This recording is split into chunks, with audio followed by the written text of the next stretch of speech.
come from among them, and that would rule the nations. All right, so that wasn't the promise. It says that God chose Abraham because he would lead his children after him in the ways of God, right? The idea that the promise was just that God was going to give Abraham a special seed that, apart from how they behaved, God was going to bless. No, no, no, no. I'm not talking about apart from behavior. I'm not saying about. I'm talking about specifically the promise. I'm not talking about Yeah, faith. but the promise is behavior, contingent no. only on behavior. Yes, okay, okay. I agree. I agree. I'm talking about only the promise. That's it. The what was supposed to be given to him. What we were promised through Abraham was the one that came. That's what I'm talking about. That was You the believe this in promise. Christianity, yeah, but the Torah doesn't say this, right? I mean, it's not in our Bible. Let me ask you, why were all the Jews in the first century expecting him to come? So Because all of them were waiting for a person to come, the Christ. And when the Messiah did come, the scribes and the Pharisees saying, no, he is not the one we were waiting for. So why was the Jews waiting for that one? So I'm not convinced that all the Jews were expecting the Messiah in the first century.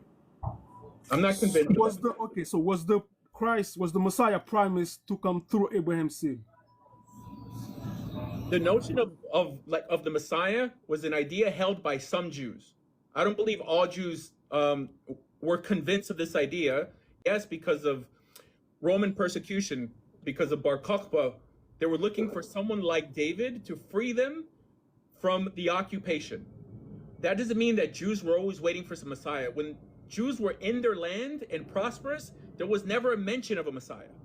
It was only when they were either in Babylon or about to go into exile or under Roman occupation that this idea popped up. I think the notion of a Messiah, as it's understood today, is antithetical to the Bible. The Bible does not revolve around a Messiah. The Bible revolves around a good God and his ethical will for humanity. It's so silly. If you ask the average rabbi, right, the average rabbi, what's the purpose of everything? To coronate a Messiah. Where is that in the Torah? Absolutely nowhere.